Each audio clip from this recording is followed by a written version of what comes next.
Hello, Ducks fans. Hello, Welcome back. Ducks fans. Oh, what? I'm confused. How do we do this now?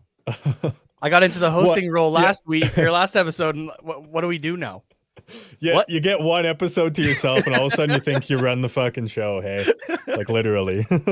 Oh, but it is good to have you back, dude. I know Thanks. I It's texted good you to be after back. I recorded like my first part, and I'm like, dude, that was gonna be the shortest episode ever if I didn't have audio on for that episode there. Yeah, no kidding. Like it was. I mean, to be fair, you didn't have a lot like talk about No, anyways. I Like you had the didn't. one Like, game and the one yeah, like, upcoming game. well, I was Really. gonna say like the one episode that you had was like you had a couple games to talk about and some news at least. I literally Yeah. I looked and I'm like, I literally have one game to talk about, and it was a bit of a shit show. That Yeah. was Well, it. So- like if I was there, it might have been like, I don't know, 19 minutes instead of 18. But, yeah, exactly. There wasn't thing a part, whole so. heck of a lot. So, but Yeah, but you It- did it good is by good to yourself. It was. oh, thank you. Yeah, I did some thought it deep was- dives into the stats. I felt like I learned something. I mean, I lost a few brain cells before that, but then I think I gained some back. Well, just to let you know, we're gonna dive into the stats a little bit more again because they don't look good.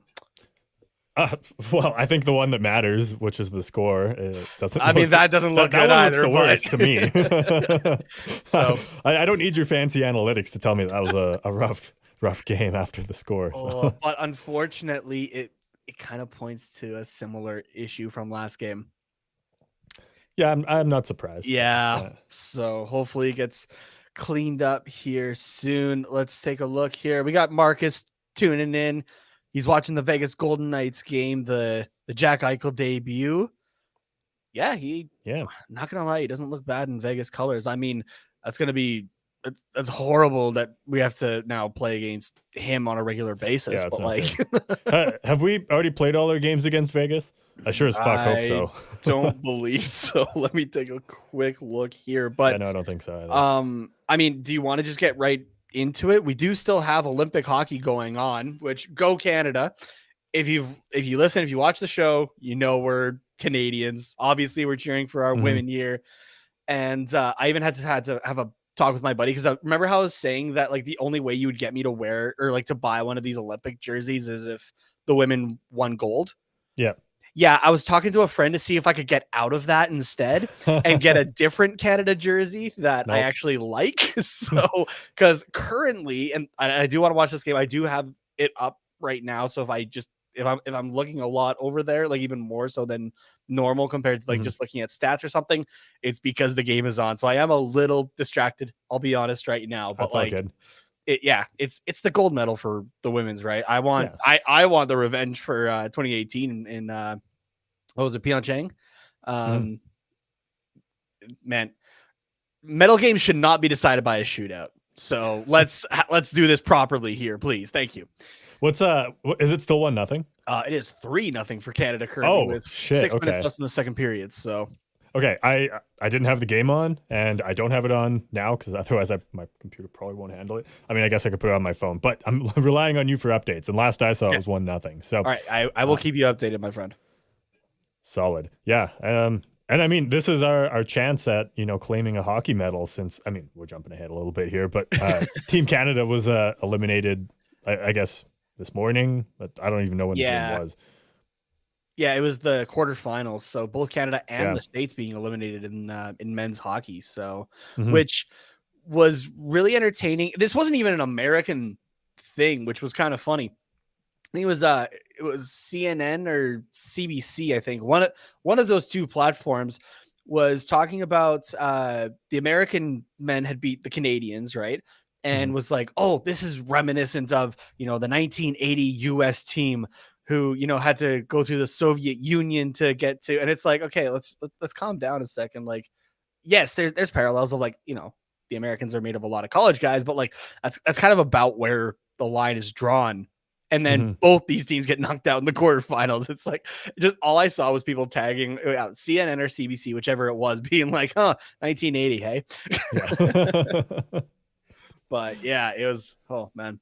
So, but let's be honest with how quick these rosters were put together, really, right? And not just for Canada and the States, but for Sweden, for Slovakia, Finland, right? Like this whole tournament was really kind of up in the air, I think, on the men's side. So whereas because it's not best on best, right? This tournament kind of feels a little bit different compared to the women's side, where this is best on best. This is the best of like the best women of Canada, of the States, of Sweden, of Russia, unfortunately. But so yeah, like this has been a lot more entertaining to me. So yeah. I mean, like the men's almost seems like the world championship, right? Like or like Spengler Cup. Yeah, like that's pretty much what the roster was. It was that roster got taken because the Spengler got canceled, and okay, hey, instead of going back, fair amount of you are going to go to Beijing instead. So yeah, so it's, I mean, take it with a grain of salt, but to tie it to the Ducks a little bit though, why was Bobby Ryan not on this team? That's a good question for really Canada. Should have been. Yeah, because is he still playing? He's not signed by an NHL team, but he's playing elsewhere. So, or I believe so. Like he was on that.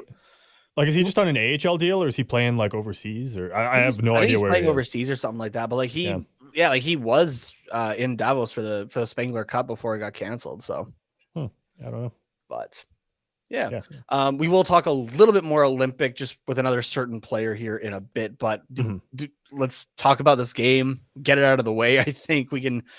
Yeah. Well, excuse me. We got some I got a couple prospect updates and Gulls updates. That's pretty much going to be the episode today because, like I said, we want to get to watching the end of this game here as well. So, yeah, sure. Let's. I guess keyboard.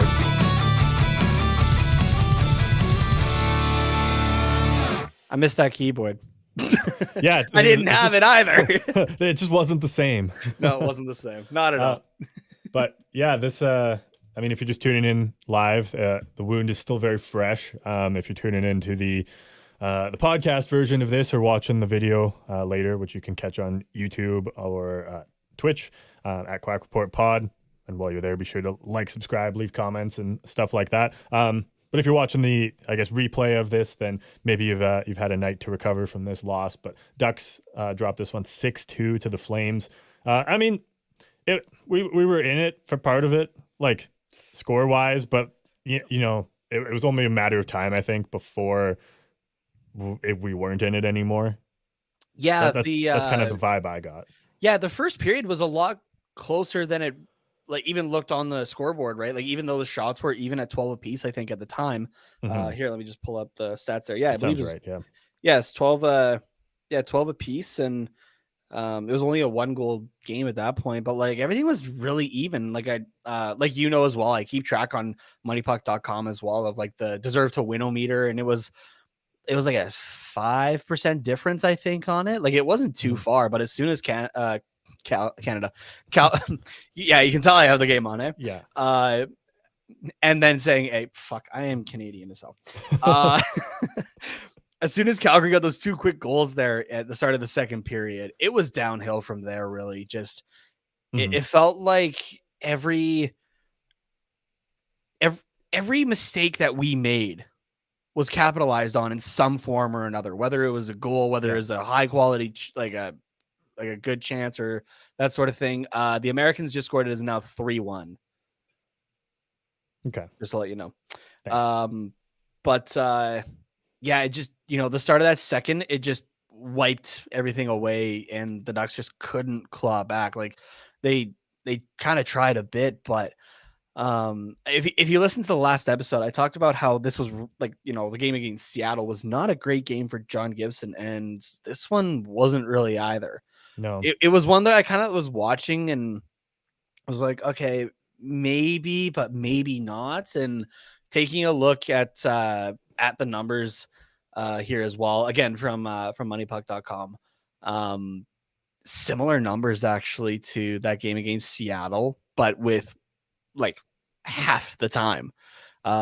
Gibson playing 28 minutes and 5 seconds. His expected goals against, so just the danger chances around the net and stuff like that. The expected goals against was a 1.5. So if you're around that 2 goals, sure, but realistically, it's 1 goal expected, right? Yeah, with 4 against for a negative 2.46 save above expected. Those are not That's not good numbers.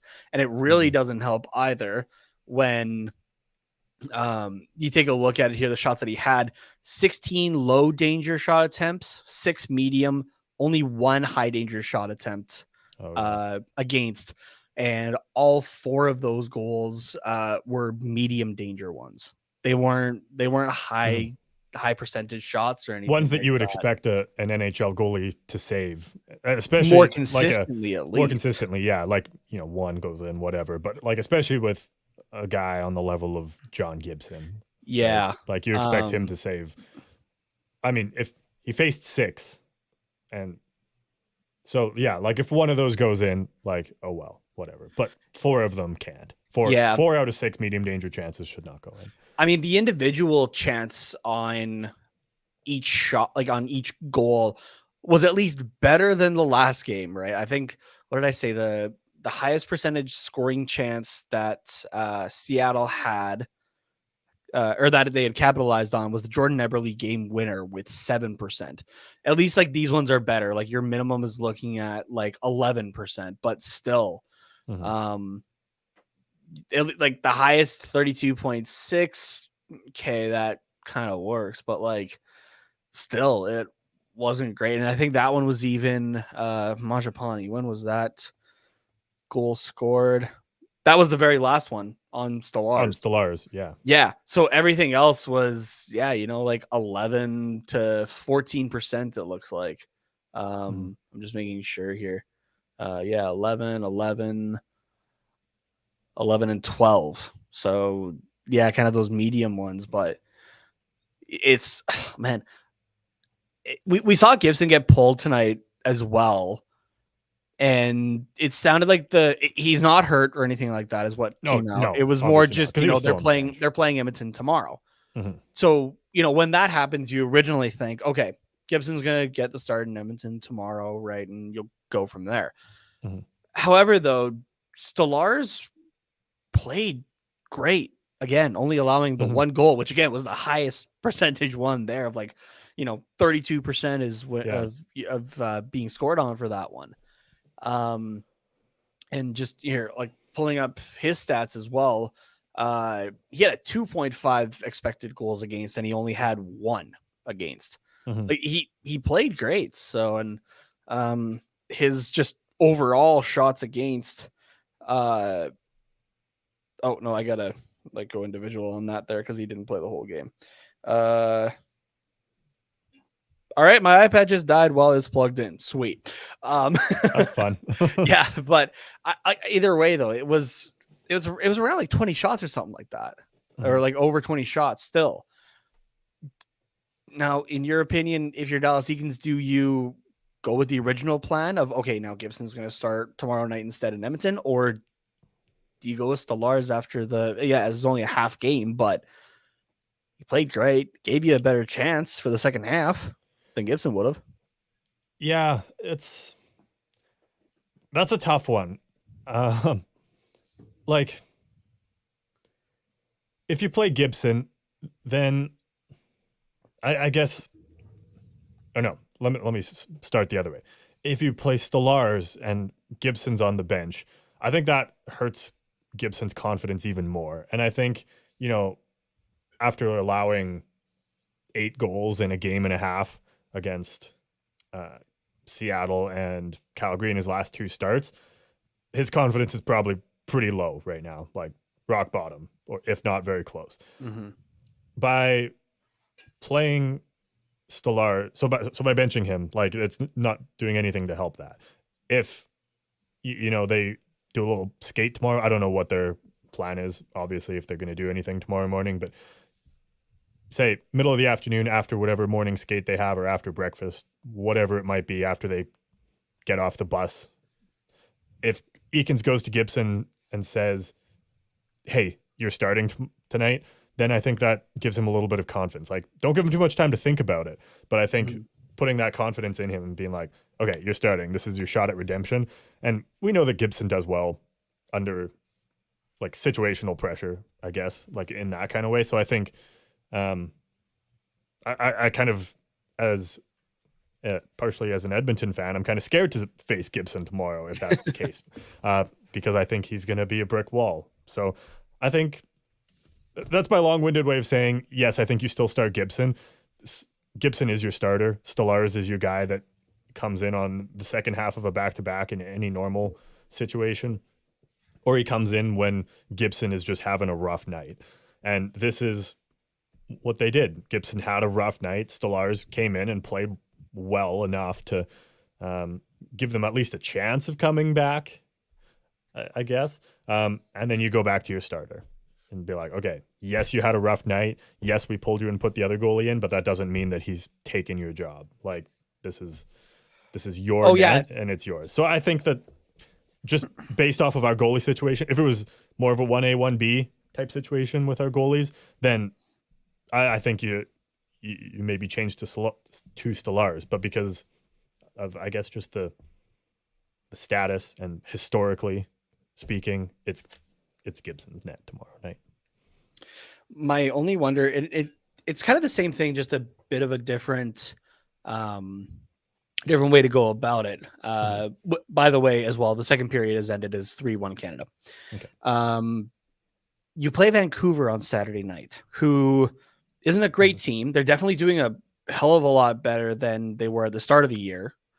But I'm wondering if, you give Stolarz Edmonton tomorrow just because he performed better tonight. It wasn't a full game, right? So he still is rested up and that sort of thing, especially after the All-Star and everything like that. Like, Stolarz is ready to go. What did Stolarz play? Sorry, like 31, 32 minutes? Yeah, 31, 28. Okay, yeah. Half a game then. Yeah. So my wonder, though, is if you play Stolarz, give Gibson Vancouver, that's a game that hopefully brings up his confidence in a actual playing situation, if that makes sense. So yeah, but we played Seattle like a few nights ago. Well, not a few nights. Well, no, a few nights ago. Friday. Yeah, it was 5 days ago. Yeah. Oh, that's actually quite a long it time is ago. amount of time. I didn't even think about that. So anyways, on top of you had the All-Star break and everything like that too. Like I said, like maybe he's still hungover from Vegas kind of thing. But yeah, it's we are getting into the point now that we do have games going on, right? Yeah. So and like you have Vancouver and then it's San Jose on Tuesday. So you have a 2-day break, another 2-day break to LA. Like you're back into a regular schedule at this point. Okay. Gotcha. So anyways, what I was going to say was, like, you're saying that Vancouver is like a game like, okay, this should be a game we win. Gibson will have no issues if he just plays like at an average level. Should be a better chance. That was the case with Seattle as well. That's what we talked about last week. And obviously that wasn't the case. So like, I think the longer you give him to like, sit on his last game, which is half of a game against Calgary, if the more days you give him to be like, oh fuck, like next time I'm in this situation in a game, I should do this. Oh, I shouldn't have done this. Like, this is where I fucked up here. Like, I think the more time you give him to think about those things, then the less it helps. And I don't know, maybe that's not how Gibson's brain works. I have no idea, but I'm not a sports psychologist. So I think if you just throw him in there right away and just, let him kind of reset, because he won't have time to think about all the mistakes that happened in this game and the one in Seattle. And then if it goes well, great. If it goes bad, then that's the reason I'm not an NHL coach, I guess.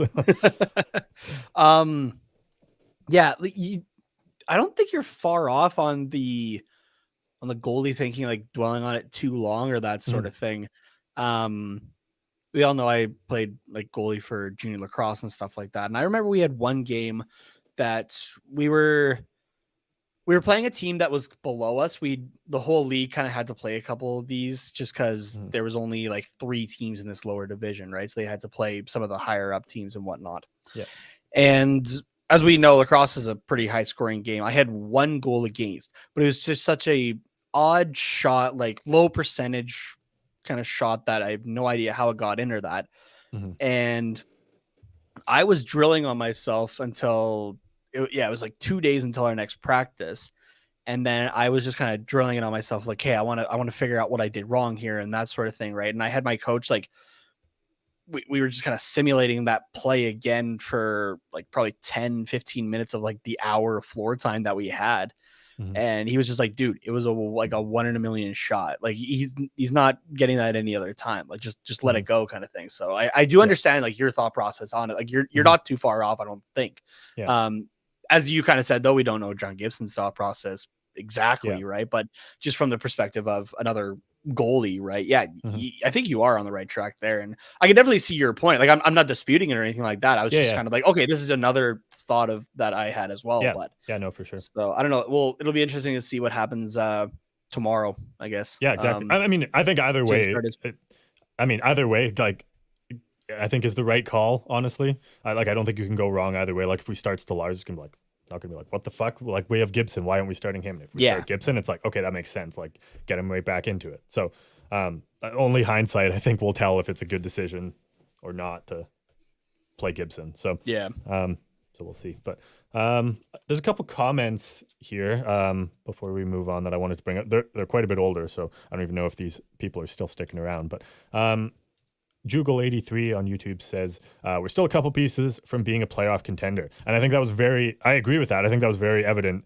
tonight. As much as it pains me to admit, Calgary is a good team and they are built for the playoffs, especially with I watched the Sportsnet broadcast of that acquiring tonight. Tyler Toffoli. Oh my god, they might as well call it Toffoli net. Like holy fuck, every 5 minutes was Tyler Toffoli this, Tyler Toffoli that. Oh, have you seen his goal that like was just an average goal from last night when he scored it? Let me show it to you for the 17th time. I was so sick of it. Oh my god. But I'll give you a little bit of the Calgary perspective here. This is the first time that Brad Treliving, the GM of the Calgary Flames, has made a in-season trade for a forward since Mike Camilleri the second time that he came to Calgary. Okay. That was a long ass time ago. So yes, that's a big Flames fans are a little excited because pretty much their GM did something for once. Gotcha. That's pretty much that's kind of the whole reason why. Obviously us being in Canada, we were watching the Sportsnet broadcast for tonight's game. So that's why it was so heavily Tyler Toffoli. Is because it was like, holy shit, this is not a usual thing in Calgary. Yeah. So like as an Edmonton fan, I hate anything to do with the Flames. As a Ducks fan, I hate everything to do with Tyler Toffoli. So like I was just not happy at all. But I mean, you can't deny that he like really helps out the depth of the Flames. And then like they play a physical brand of hockey, which is what you need for the playoffs. And like, yeah, like everybody knows their role and they play it. And they have a good goalie in Markstrom as well. And it's like a solid backup in Vladar. But like those are all the pieces you need for a playoff race. So they are looking dangerous. Yeah. Yeah. And it really shows the holes, I think, in our roster is lack of forward depth, lack of consistency on defense. And the only thing we really have is John Gibson. And he was not good tonight. So like, obviously it really showed, that we're still a couple pieces away, as Jugal said, from being a playoff contender. So, it does kind of make you. There was kind of a question going around on Twitter. I forget who it was that had posted it, but we're looking at a pretty heavy stretch here. That could really be make or break, I think, for this season, right? So if we're looking ahead to, let's see, the next 10 games here, 1, 2, 3, 4, 5, 1, 2, 3, 4, 5, 6, 7, 8. 6 of our next 10 games, like excluding tonight, 6 of our next 10 games are, if I'm doing this right, are against Pacific Division rivals. Oh wow. Not to mention, we just played Calgary and we just played Seattle. Exactly. This is kind of the do or die. This could decide the season here. Yeah, that's a big deal, especially with. I haven't looked at the standings in a long time. I know you read them off on the last episode, and I just listened to that. But like, yeah. So Calgary they are updated now. Calgary is currently sitting first, 47 games played, 62 points. Vegas is in second. Did they win their game tonight? No, they are currently losing 2-0 to the Avalanche. So we like to see that. And Edmonton is sitting in third with 55 points. After tonight's game, Anaheim is now sitting on the outside looking in with 55 points, but Edmonton has 3 games in hand. LA has Even 2, yeah. and LA has 2 with the same amount of points. So this, yeah, we're looking at some heavy games here that if we want any chance of trying to make the playoffs this year, we gotta win these games, right? Like Mhm. you can't afford to be losing 2 points to Seattle, to San Jose, to Vancouver here. You can't Yeah. afford it. Mhm. So Yeah, and stealing points from teams like Calgary are essential at this point as well. yeah, even honestly, even And overtime points. yeah, fuck, we'll So take anything we can get. Yeah. Yeah, no, that you're right. It really is make or break. Like I know we were up there early on in the season, but I think we were still really just riding that 10-game point streak, an 8-game win streak from yeah, earlier. Um, and now I think we're slowly kind of regressing back to our average. So, I mean, like we're still in a playoff in the playoff race, I guess, which is better than we expected. And we're doing a lot better than San Jose and Seattle, even Mhm. Vancouver. But like, if we're fighting for the wild card, we're fighting with really St. Louis and Nashville, which is No, it's not happening. no, It's like not happening. one of those teams is going to be in the first wild card spot, and Yeah. like sucks for them, but like that's just how it is. Or even Minnesota, I guess technically, but I mean, I think they'll figure it out again. So really, there's one spot between LA, us, Dallas, and Winnipeg. I'm thinking that after these next 10 games, the last game here is on March 10th versus Nashville. Mhm. We'll have a better idea of what the trade deadline might be looking like. If we're buying, if we're selling. Yeah, isn't It's going to determine what's going to happen with our UFAs. yeah. Your Ricard Raquel's, your Hampus Lindholm's, your Josh Manson's, hell, even your Nick Delorier's, right? Mhm. So Yeah, and the trade this deadline will is kind of March determine it. 21st, so Yeah. about 10 days to, work out all of our moves, I guess, that Yeah. we want to make. So Yeah. yeah, it'll be interesting. You're Yeah. right. It really is make or 10 are, break. Yeah. yeah, make or break. Yeah. How are we doing for time? Okay, not bad. Last thing I want to say here, we'll end on a positive note for this game. Isaac Lundestrom, he had a shorthanded goal tonight. Beautiful goal. Really showed off his speed. Hands. Holy Um, shit. yeah, no kidding. He had 2 against Seattle, right? Yeah. So, yeah, he's on a little bit of a goal scoring streak here. 3 goals in 2 games. Hopefully, fuck, I hate saying this, but hopefully he can keep it going against Edmonton for the Anaheim Ducks' sake. Yeah, really.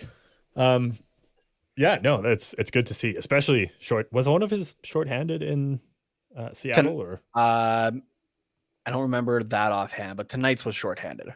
Yeah. So that was good. Derek Grant almost had a shorthanded goal too. We almost could have had 2 there. man, I got such a love-hate relationship with Derek Grant at this point. Like he can bring value to this team, but man, it is sucking lately. He's not doing anything out there that's worthwhile. He's very much just floating, I guess. Yeah. I hate along for the ride. Yes, I get negative at times, but it's more about the team in general. I hate to bash on guys individually, but man, like when it's so obvious that it's not helping whatsoever, right? Yeah, and like it sucks when you don't get like anything good to talk about, like, and like no points in however many games from your number 1 center. Like Yeah. you just it's awful. He's supposed to be elite, but he's not. No. Not right now. Yeah, I'm feeling like, maybe that's somebody that we could try to move on from. What's his contract looking like here? He's a number 1 center on any other team in the league, so I think we could easily get a first and an A-level prospect, and he'll have one more year after this at 1.5 million.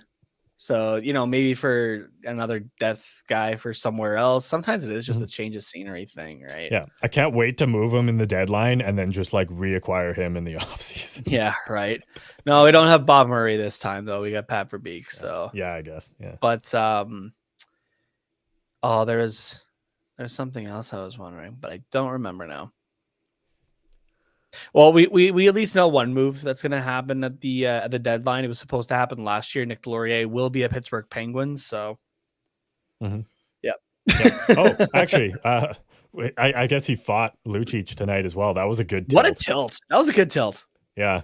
That was a good one to I watch. think. That was a heavy matchup. Oh yeah, I think Delorier took some of the bigger punches right on. Oh, yeah. But he was still going. Like I don't know if I got punched in the face by Lucic, like I'm not standing up after that. No way. And he took a couple good ones and was just good about it. So Yeah.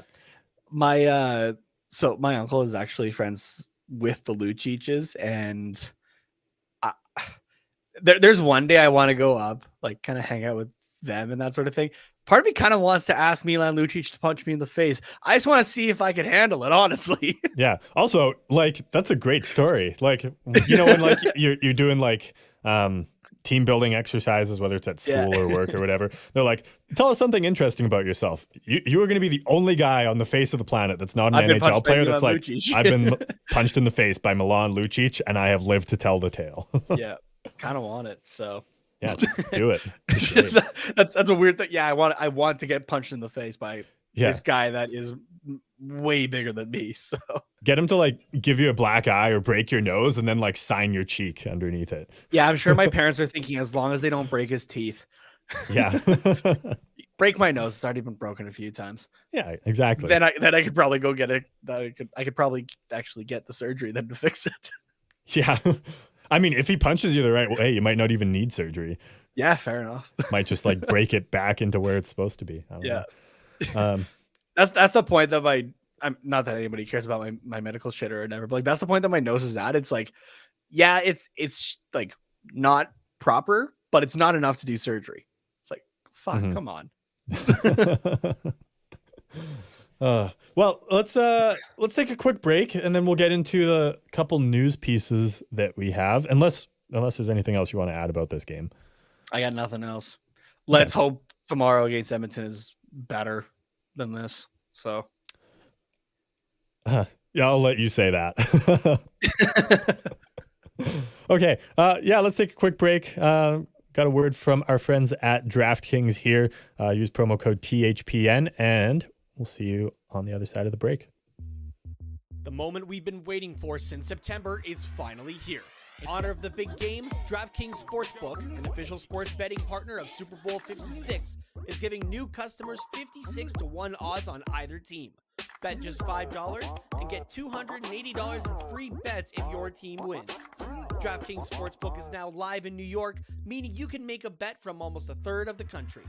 If Sportsbook isn't available in your state yet, play DraftKings Daily Fantasy Football Contest for Super Bowl 56. New customers can get a free shot at a $1 million top prize with their first deposit. So, what are you waiting for? Download the DraftKings Sportsbook app, use the promo code THPN, and get 56-1 odds on either team. Bet just $5 and get $280 in free bets if your team wins. Again, that's promo code THPN, as in the Hockey Podcast Network, at DraftKings Sportsbook, an official sports betting partner of Super Bowl 56. Must be 21 or older, New Jersey, Indiana, or Pennsylvania only. New customers only. Minimum $5 deposit and $1 wager required. One per customer. Restrictions apply. See DraftKings.com/sportsbook for details. Gambling problem? Call 1-800-GAMBLER.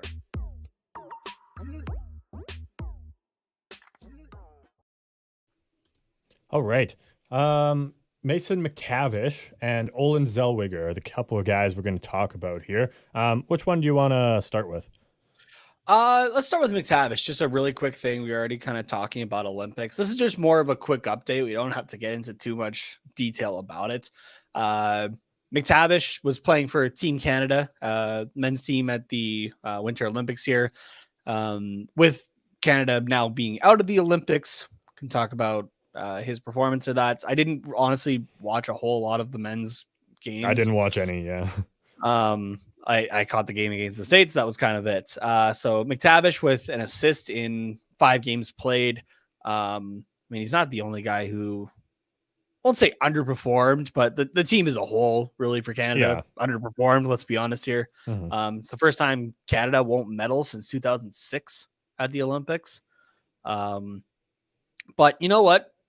I think to be a junior player and be asked to go to the Olympics, whether the NHL win or not, is still an accomplishment, right? So, Oh yeah, absolutely. and especially with the weird way that like the World Juniors are being rescheduled for the summer and everything like that. Like, Yeah. I can't think of another player who played the Olympics, then played the World Juniors after that. Like Mhm. whether it was the Christmas or like a weird reschedule like this. I don't think Yeah. another player's done it actually. So him Probably and not, Owen yeah. Power for this Canada team. So Yeah, it'll be um, interesting. yeah, Yeah, and I mean, it's a good experience. Like, I'm sure he learned a lot from some of the veterans there. Didn't he play on a line with Eric Stahl throughout the Olympics, or at least for part of it? I'm not sure what the lines were exactly. Like I said, I didn't really pay a whole lot of attention to the men, to be honest with you. So Okay, no, that's fair. that's my bad. I apologize for that. But Well, I mean, I didn't pay attention either. So. I was just curious because you said you watched one game, which is one more than me. So yeah, for this, so yeah, I don't know. I thought I heard somewhere that he was playing mostly with Eric Stahl, which like that's a pretty good player to play with. Hell I'd yeah. say. So I'm wondering if the Olympics have passed now. Maybe another team gives Eric Stahl a shot, right? maybe he's He's solid, technically a free agent. Yeah. solid sign for a team that has the cap space and is gonna potentially make a push for the cup this year. Like I think he would go to a contender, obviously, but Yeah. um, Absolutely. yeah, there's tons of teams out there that I'm sure would sign him. Yeah. Yeah. Okay. Olin Zellweger. I'll let you take the reins on this one since you went and found all these stats. So Yeah, so this one this came up as a social media post actually. So this is where kind of the prospect talk came up a little bit from. Owen Zellweger of he's playing for the Everett Silvertips in the WHL right now. He is leading defenseman in the WHL right now in scoring. nice. 10 goals, 48 points in 35 games. Holy shit. As a defenseman.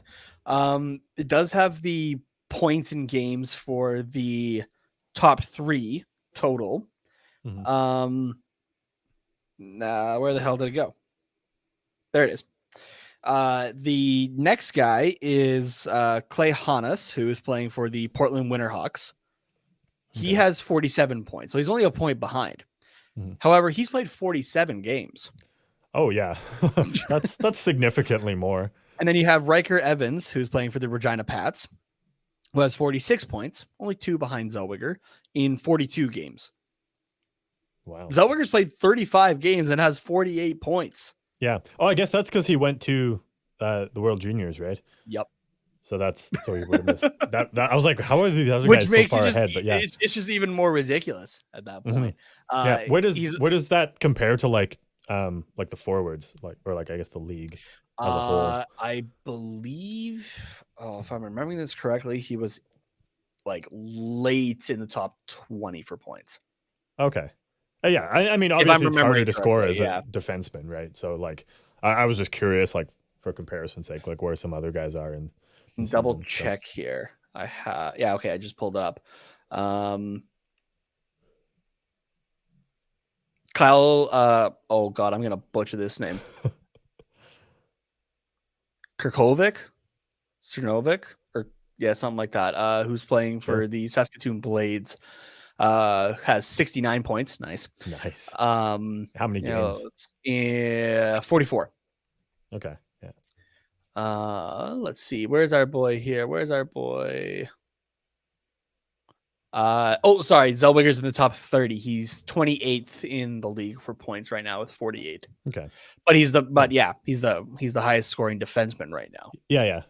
So yeah, obviously it doesn't make sense to really compare forwards and defensemen, but I was just wondering if he was like if he happened to be like top 10 in points, I would be like, holy fuck, that's impressive. But to compare to the other 2 forwards that have the same amount of points, Jalen Lipin and James Stefan of the Edmonton Oil Kings and Portland Winterhawks, respectively, they've played 46 and 47 games as forwards. Okay. Yeah. Nice. Yeah, no, that's awesome to see. That makes me very excited for this kid. Absolutely. So, to go back to our chat earlier with Jugal 83's comment about not being a playoff contender yet, It's coming, baby. Like, Oh yeah, it's coming. I think it's just more.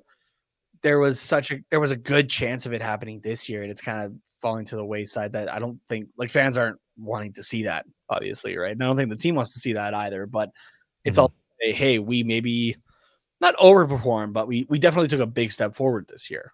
You got to kind of keep that in mind. But obviously, I think that's playoff hockey. Some Ducks playoff hockey. Would love that. Yeah. It'd be great. Like if we could sneak in, like fuck, even if we got swept in the first round, like I don't give a shit. If we get in and like get some Trevor playoff hockey, that'll Zegras, be Troy good. Terry, Sonny Milano, Jamie Drysdale, Cam Fowler in the playoffs, give it to me all day. Yeah, absolutely. Like when you read off those names, it's hard to imagine that team getting swept, but like, I think it'll be very good hockey. Yeah, So absolutely. I really hope for it, anyways. But yeah. Okay, do you want to do the Gulls update next here? Yeah, we'll do a quick Gulls update here. So, man, I got to zoom that in. This didn't work out as well as I thought it would. The San Diego Gulls are currently sitting 7th out of the 9 teams of the Pacific Division with a 15, 20, and 2 record currently, 32 points. The Stockton Heat are leading the Pacific Division, which is the affiliate of the Calgary Flames. Go figure.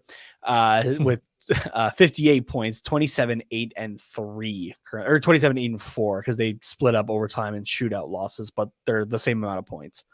The top 3 skaters in terms of points for the San Diego Gulls, Danny O'Regan sits with 20 points right now in 3rd spot. Nicholas, oh my God. Why am I messing up with names tonight? Nicholas, just getting all the hard ones. Brilliard. I hope I'm saying that correctly. Your guess is as good as mine. Has 21 points. And I really got to pay a bit more attention to the Gulls, honestly. And in the first spot is Braden Tracy with 26 points, so 9 goals and 17 assists. So this Gulls team looks like stats wise like the Anaheim Ducks from 2 years ago when we started this show. Yeah. Of like it's very little actual goal scoring from the team. Goaltenders, of course, it's Lucas Dostal and Oli Eriksson-Ek. Dostal with a 276 goals against average, an 8-7-0 record for a 907 save percentage. Eriksson-Ek with a 332 goals against, a 491 record with a 883 save percentage. So it's a rough year, but I mean, obviously, no matter what, you don't want to be losing or that sort of thing. But I'm sure as Anaheim looking down, it's okay. Are they, are they developing? Are they learning? Are they getting better at least? Yeah. Right. So it's obviously it's great to have minor league success, but that doesn't necessarily translate to major league success. Right. Look, a couple of years ago with the Toronto Marlies winning the Calder Cup. Right. It was stacked with guys that looked like they should have been great. And it just didn't work for any of those guys really in the NHL. So yeah, you never know, right? Exactly. So the stat I want to point out that makes me really excited for our future. Ole Eriksson-Ek, 3 is that shutout wins? I'm assuming it's shutout wins. At the very end on the right hand side, like there's SO percentage and then SOGA, which I'm assuming is shutout goals against, and then I actually don't know offhand what that is. Let me see if I can pull it up here. I'm assuming it's shutout, or it's not shutout, shootout. So I mean, 3 shootout wins, maybe that makes me happy because we're not good in the shootout right now. Can you call up a goalie from the AHL just to take a shootout? I mean, I don't see the rule. Why not? Yeah, it would just be like changing your goaltender, right? Yeah, exactly. You just delay the final outcome of the game by whatever 6 hours, however long it takes to get Eriksson-Ek from San Diego. Right, you can't do it like that. He would have to be on your bench. Okay. Sorry, I thought you meant like. Show me the rule where it says you can't call up a goalie to take the shootout mid-game. Show me the rule. That you are looking at is shots received in a shootout, and then the SOGA is goals against in shootout. Oh, okay. So he's faced 3 shots and so basically he's gone through 1 shootout and saved everything. So still, yeah, we'll take it. There you go. Bring back the taxi squad. Fake injuries for Gibson and Stellars as soon as shootout comes around, Oh, and man. throw Eriksson Ek in. Come on, As we're like not the, pulling a the E-bug. Tampa. We're not pulling a Tampa. We're not pulling a Vegas and circumventing the cap. I know it's technically legal, but we're We're not circumventing the cap. We're just calling up a third goalie to take our shootouts. We're gonna injure both goalies, have them pretend to be injured just to throw in Eriksson, Yeah. who's had one shootout game in the AHL to take the shots. Yeah, all you got to do is mix up some clam chowder and some like cream Jesus corn, and then fuck. be like, "Oh, some stomach bug. They must have had the same thing for dinner, and it's just not going well." So Eriksson Ek, I guess you go in. And plus, there's no shootout in the playoffs anyway, so it's only for the regular season. No, at that point you're well, yeah, because we don't have the taxi squads anymore. You're going with the emergency goaltenders. So who? That's why we need to bring the taxi squad back. I guess recency bias as well. They're doing all right lately. So, Mhm. But yeah, Anyways, that's enough of a tangent, I think, that's for that. So yeah, not the best year for San Diego, but I mean, They're still like we getting say every time we talk about this. Yeah, they're still doing okay. Like we took their biggest players and brought them into the NHL from last year in Zegras and Drysdale. So like obviously they're not going to be doing quite as well. Yeah. So not mad about it, anyways. But yeah, okay. Upcoming break? games. Or, Oh okay. yeah, I guess we should do a quick break. Yeah, you're right. Okay. Good call. Quick break, and then we will talk upcoming games in a little more detail on the other side.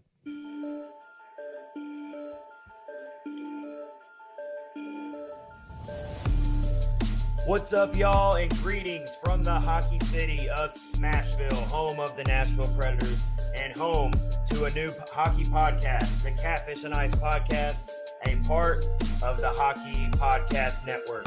Join hosts Chad Mitten, Rich Howe, and Colin Bluen every week as we bring to you hard-hitting and unfiltered Nashville Predators hockey analysis, while also diving into the entertainment and music world here in Music City.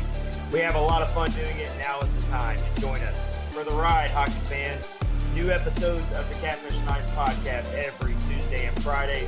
Download the Catfish and Ice Podcast on Apple, Spotify, Google, or wherever else you get your podcasts.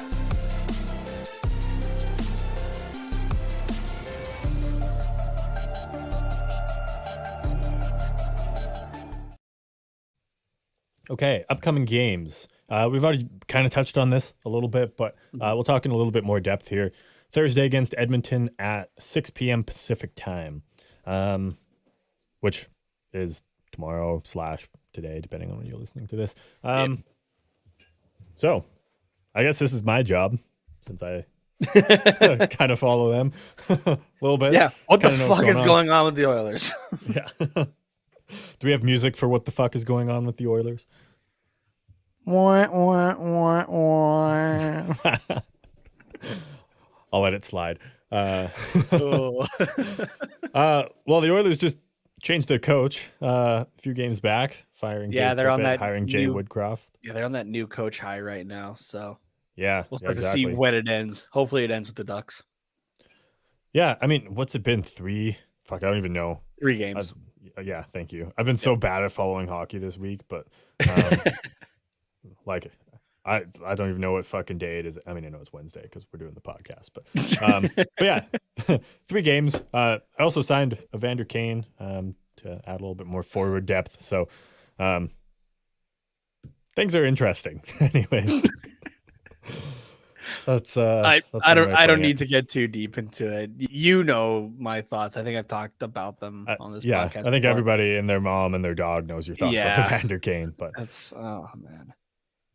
it's The fact that we keep giving second chances, third chances, fourth chances, but whatever. I get it. He's a yeah. he's a good player on ice. Obviously, he's been doing well for the Oilers lately and stuff like that. I was also a little bit like as good of an addition on ice as that is. I was also kind of confused though because the Oilers still have glaring issues on the back end. Glaring issues Oh yeah. with their Yeah. defense and their goaltending. where the Oilers keep sending down Stuart Skinner, which for the Ducks tomorrow night, thank fuck. Like, Yeah, you get to face like We are- 87-year-old Mike Smith, and yeah, Ken Holland's sitting in his office going, "We are loaded on offense. Yeah, it's not doing great, but we are still loaded. We know they can pot like 8 goals a game, no problem.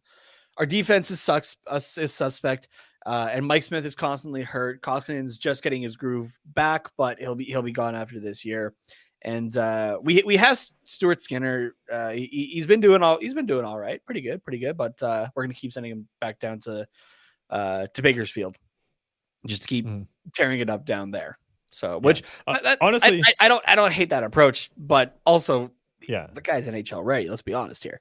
So we have these glaring issues here, but let's keep doubling down on the offense here, guys. You know, let's keep winning games 8-7 and 5-4 and stuff like that. Let's keep going that way, because that's obviously gonna, you know, do well going into the playoffs. just like the 80s, buddy. Holy 6-5 games all day. Yeah, it's interesting. I mean, like if Evander Kane was a defenseman, like sick, we probably would have. Sure, makes we sense. definitely would have signed him. Makes sense, yeah. But if Duncan not, Keith so- was 10 years ago, it would make more sense. yeah, right. Yeah, I mean, so yeah. I don't know. this isn't a slight on him, but if Darnell Nurse was a better defenseman, it would make more sense. He's getting overpaid, in my opinion. Oh yeah, no, 100%. I mean, Like, he's still only making 4 or 5, whatever. His contract doesn't kick in until next year, so he's not overpaid yet. but that's the scary part. It's not yet. yeah. But yeah, I don't know. It's I honestly, this season I haven't watched a ton of Oilers games. I'm way more into the Ducks games, and they're not even that good sometimes, as evidenced by this one. So it's. So let's take advantage of the defense. Let's take advantage. You just know already it's going to be Mike Smith and net. So let's take advantage. Not necessarily. Let's take advantage of Mike Smith. Let's take advantage of the defense here. Trevor Zegras, go put another one in on Mike Smith. He's already had one Michigan scored on him. Put a second one on his highlight reel. Oh yeah, that's right. Yeah, he was in Calgary when. No, when he was in Svechnikov- Edmonton. He was in Edmonton. Oh no, Forsberg. Yeah. Forsberg. Yep. Yeah. I was thinking Svechnikov's second one, because it was against Calgary, right? That was the first one. What was it the first one? Fuck. Yeah. Whatever. I knew it was one of them. I thought that was Smith, but Either way, though, let's go have some fun against some suspect defense and some aging goaltender. And let's get the confidence back here, and let's go win some games with these next 10 here, because these fucking matter. yeah, I mean, this is the team to do it against, right? Like, Yeah. This is a team that currently has the spot that you held for fucking ever. Mm-hmm. Go kick their ass and get your confidence back. The our subpar offense in Anaheim will go great against our being Edmonton's shitty defense and shitty goaltending. So yeah, exactly.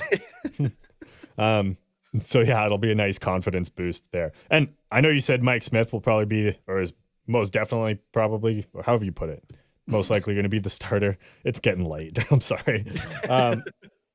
No, because Dave Tippett's gone now. So, you know, the old glory days of Arizona, you know, being in the desert where Dave Tippett could trust him. True. You know, 20-year-old Mike Smith are gone. So we may see Koskinen. I honestly have no idea who it's going to be. It's going to be. Let's take a look at Daily Faceoff. They typically have a good idea, like even just a guess. They have pretty good guesses. Let's just see what they say. I'm just curious to see what they say. Okay. Okay, just loading. Yeah, I mean, Koskinen just got off COVID protocol. Like, I think it was today or yesterday. So I would be surprised if he was starting right away, but we'll see, I guess. The projected matchup, though unconfirmed, is John Gibson and Mike Smith. Okay. So yeah, we shall see. Yeah, you're right. We shall see. Man, we didn't even talk about Connor McDavid and that aspect of it.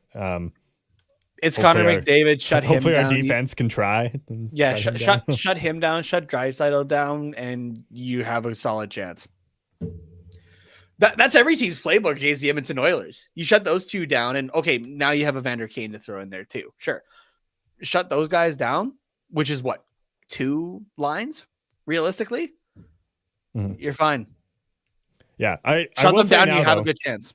I will say now, though, since I know you don't watch a ton of Oilers games, and this is a very recent development, Ryan Nugent-Hopkins is now finally playing third line center, which Oilers fans have been calling for years, because you can run McDavid and Draisaitl as 1 and 2, but now we finally have the winger depth to put Nugent-Hopkins, a natural center, at our third line center. So that's been going well so far. I believe it's him, Warren Fogle, and Yamamoto on the third line.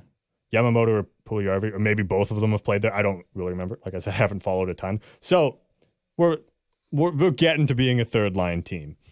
That like doesn't excuse the shitty defense and shitty goaltending, but it's no longer just shut down McDavid and Draisaitl in their lines, because now you have Nugent Hopkins, who was a first overall pick at one point, on the third line. I'll give you one more fun fact. Okay. We don't have to dive in too deep on Edmonton. There's still a few Yeah, days to that. And there's a question I want to get to here. And there is less than 3 minutes left in this Olympic game. So I am watching it a little bit more attentively now. That's fair. If I'm remembering the number correctly, by the end of this contract, that's either he's on it or it's about to kick in, Nugent Hopkins. Yeah, he's still on it. Or no. Oh no, yeah, he just started. Sorry. Just He was started? He was a free agent this offseason. Yeah. So, with his career pace so far, by the end of this contract, Ryan Nugent Hopkins is on pace to have played for 21 different head coaches. Oh, that's hilarious. Oh man. That's hilarious, but fuck, is that kind of sad actually? Oh, it's sad too. That's why Like, it's funny. and that was one of the things that he talked about this summer too, right? He's like he wanted consistency. And yeah, okay. All right, sounds good. Sign this contract. Dave Tippett, see you later. Yeah, right. Fucking hot Edmonton start. is Oh man. like you could say, oh yeah, they had some stability there for a bit, but yeah, it's still a shit show and it has been for over a decade. Oh yeah. No, I'm not disagreeing with that. There's no way. We'll be here all night. Minute 30 left. It's pointless. So, okay. Vancouver Canucks. We face them Saturday, 7 p.m. Pacific time. As you said, should be a little bit easier of a game. Hopefully. They've dropped off of their new coach bump that they got with who did they? Bruce Boudreau, was that who they Yeah. hired? Yeah, Bruce, there it is. yeah. Didn't they go on like a 9 or 10 game win streak with that? 7 or 8. Holy shit. Okay, no, sorry, that camera angle had it look a hell of a lot worse. Team Canada captain though, Marie Philippe Poulin though, has just been sat in the box for I'm assuming just for contact because it's women's hockey there. So, but a minute 25 left. The USA down by 2 with the power play coming up here. Ooh, it's gonna be a spicy finish. Yes, it will be. So, yeah, I don't really know what to say about Vancouver. I mean, there's the Thatcher Demko aspect. Like he's True. he's having a good year. So if we run into a hot goalie, could have an issue there. But Demko currently 19, 15, and 2, 253 goals against and a 921 save percentage, 1 shutout. if you're on 921 on a 6th place division team, like you're doing pretty fucking good, I think. Oh Yeah. man, if Vancouver was just like a little bit better, Demko would easily be in the Vezina conversation. Potentially.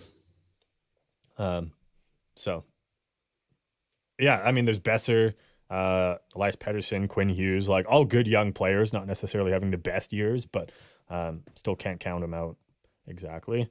This will also be the last game that the Canucks play against Vancouver, it looks like. The last game that the Canucks play against Vancouver. Interesting. The Ducks play against Vancouver. Ducks, Canucks. Okay. Yeah. It's a lot. Yeah, It's that's a lot. fair. Yeah. So With the season series, currently the Ducks are leading 2-1. Okay. Oh, we've already played them 3 times. Wow. November, and December. Yep. Huh. Interesting. So. I don't remember any of those games. So.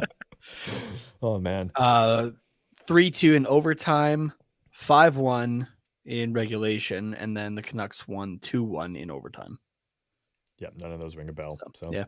I guess we've already played like 50 games, so that's hard to remember 3 of them. But yeah, it'll we'll see what happens. It'll be interesting. Like you said, it's an important divisional game there. So I know you're not really paying a ton of attention, so I'm just going to keep talking because I know you're going to have to take Team USA just scored 3-2 with 20 seconds left. Oh boy. Oh man, I want to say just like share your screen so I can watch. We will get flagged. We will get flagged. Yeah. Yeah, exactly. Unfortunately. Oh man. I was trying to get this episode going so we get so I could just share my screen with you. We can watch it, but it's all right. Oh yeah. If I just start randomly screaming here in the next little bit, it's because Canada won. So, but okay.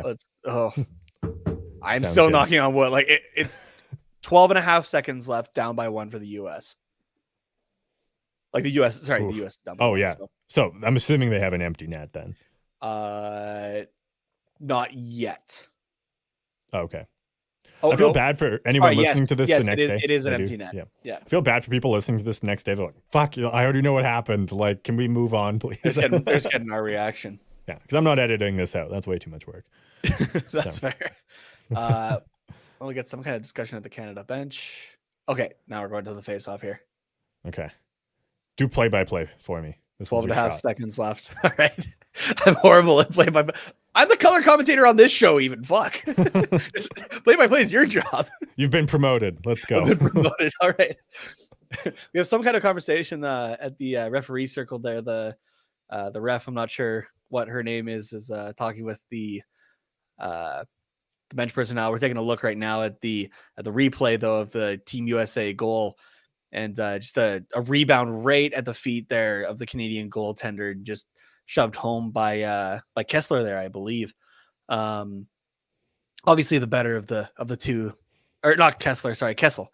The better of the two, obviously. Shout out to Phil. All right, we are set for the face-off. There was an extra second added here. It's 13 and a half seconds now, and USA wins the draw and almost put it into their own fucking net. Holy shit.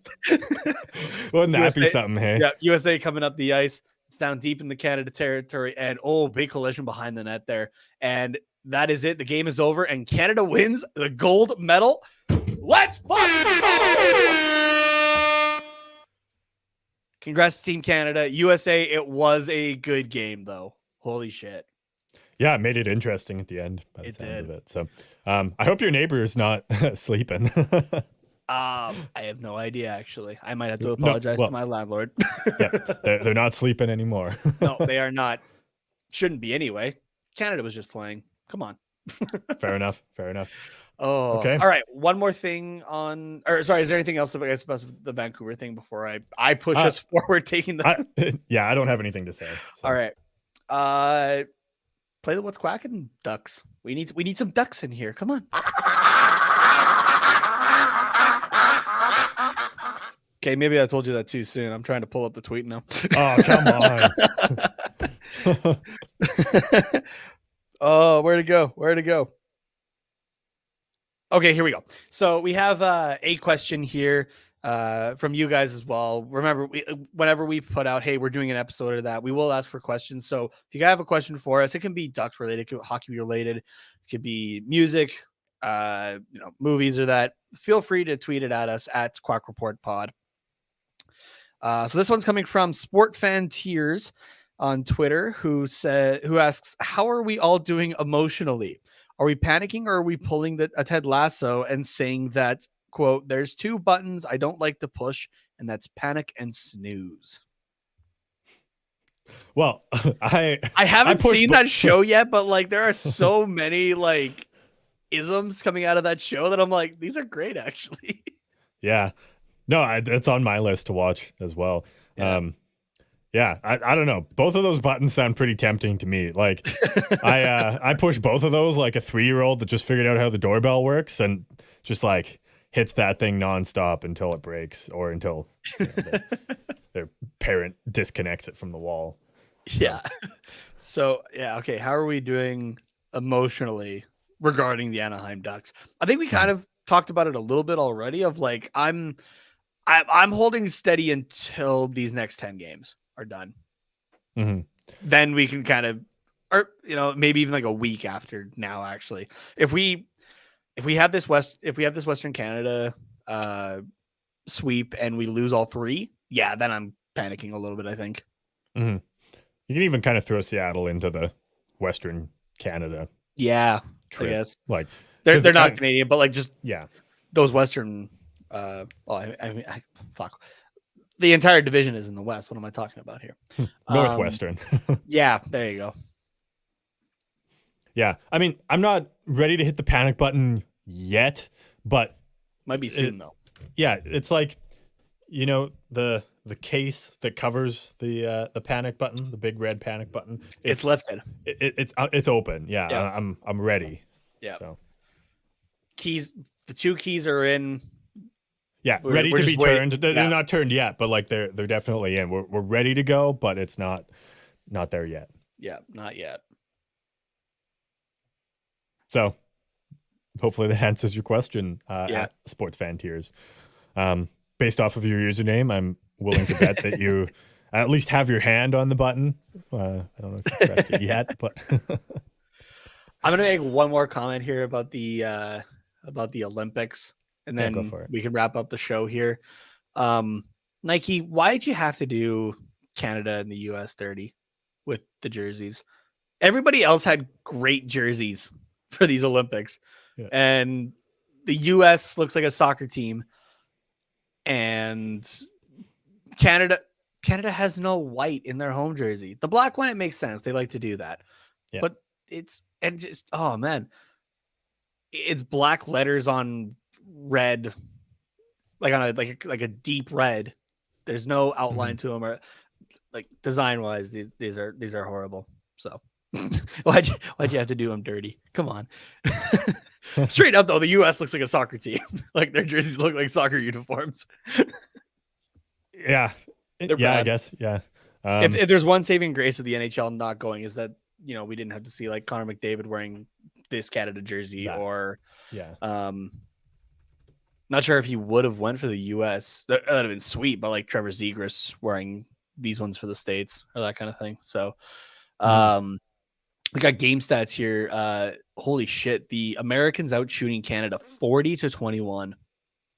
oh wow, that's who was in net for Canada that game? I don't have those stats up at Okay. the moment. I'm not sure who it was. Cool. I will find it. I was just in the process of pulling it up. So, All right. oh no, this is. Oh yeah, it was Debian. I'm just happy for Turnbull this time. She didn't break her leg during the celebration. Oh yeah, I forgot about That that. happened at the World Championship. Yeah. Oh, that was hilarious. I mean, it wasn't hilarious, but like it Like, kind of was, it you know. It was funny when she comes back out on a stretcher. Yeah, right. Oh, all right. Well, I think that's a wrap on the show, unless you got anything else to add. I'm all set here. No, I was just looking to see who got the. Oh, it was Poulin who got the third goal. Yeah, she for had 2 in this Canada. game. She had the second and the third. Yeah. So game winner there for Poulin, which was awesome. So you're getting her on the back of your Team Canada jersey. Yes, I am. But I had a talk with a buddy who says that the way I've been wording the jersey thing, I don't have to get this Olympic jersey. Oh fuck! So- Come on. Shout out to my buddy Chris Wilson for allowing me to not be subjected to that kind of torture. I mean, I'm pretty sure. Well, you said the only way you would get this Olympic jersey is if Canada won gold.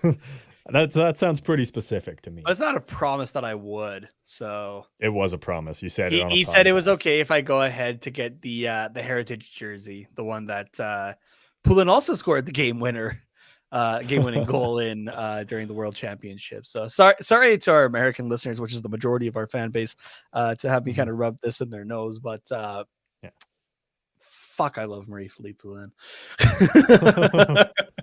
Come on, you got to get this one. This could be the last time she plays in the Olympics. Next time they come around, she'll be 34. You don't know what's going to happen then, so you got to get this one. No, she has to come back. You still got to get this one. She has to come back. I'll get the Heritage one because I've wanted that one for a while. No, just get both. My wallet's not allowing that right now. Just get both. Just get both. Take out a loan. I don't know. Dude, I already got a loan. It's called a student loan. Yeah, perfect. Get another one of those. Oh man. All right. Okay. Well, yeah, I think now's a good time to wrap it up because I don't need to push Nate to get any more jerseys because that gets me in trouble too sometimes. Nate, where can they tell you what jersey is the right jersey to get here? You can tell me that the Heritage jersey is the only option at Tate Nomas on Twitter, TATENHOMAS. While you're at it, you can say that the other one is the right jersey at Quack Report Pod.